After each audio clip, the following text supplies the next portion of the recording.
Richard Nixon declared a war on drugs in 1971, and the U.S. government has been pouring money into it ever since.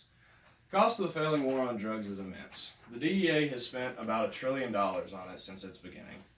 And with all that money spent, it really hasn't done much more than actually make crime rise. Well, maybe not make crime rise, but at least make the amount of drug arrests rise.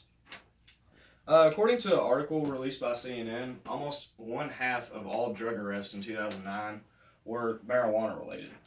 And for it being a relatively non-violent and non-addictive drug, that's kind of sad that we're putting that many people, about 800,000 people, in jail a year just for small possession charges. A lot of people believe that getting small-time dealers off the street is good for the community and are going to make the streets better, safer, and cut down on drug use. But that's really just not true. When you take the small-time, non-violent dealers away from their communities, it's really just opening up that market to the larger drug cartel to bring in their marijuana from other places like Mexico. And then that you have illegal trafficking of people with that too. So it's just it's a never-ending cycle that's not working. And it's giving that money to the drug cartel where we could be using it for ourselves. And back to putting small-time dealers in jail, the crime rates and unjust punishments of these people is incredible. Peer review says that we spend about $30,000 a year on inmates, and we only spend about $11,000 for our schools. And why should we be wasting $30,000 a year on people that get put in jail for having small amount of possession charges? There's a man by the name of Bernard Noble in Louisiana. He's serving a 13-year sentence, and he's about 5 years into it for having the equivalent of 2 joints worth of marijuana in his pocket. Now, granted, he did have a past with other drugs. He's had other related charges, as 2 of them I think were cocaine. So he's not an innocent man, but he ended up being sentenced for 13 years in federal prison just for 2 joints worth of marijuana.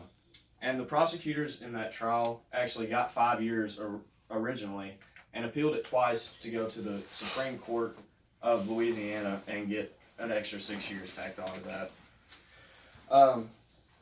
That's kind of sad that we decide that a black man from Louisiana should be sentenced to 13 years of prison when our last 4 presidents admittedly said that they have tried marijuana and they become president, and Bernard is serving 13 years of his life for something small like that. So why are we wasting $30,000 a year on Bernard to sit in jail for 2 joints worth of marijuana, and instead of using this for schools or something like that? And where do we get the money from?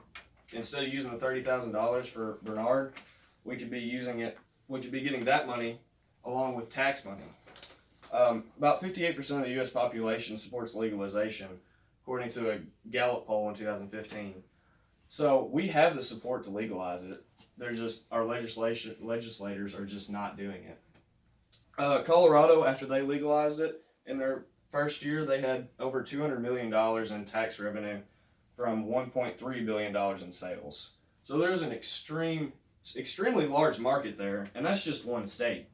So if you look into the illegal market that we're still losing money to the drug cartel, we could be bringing in money, so much more potential tax revenue to help our schools and pave our roads and things like that. And with such high support and these reasonings that I've given you, I don't know why we wouldn't go ahead and legalize the sale of recreational marijuana.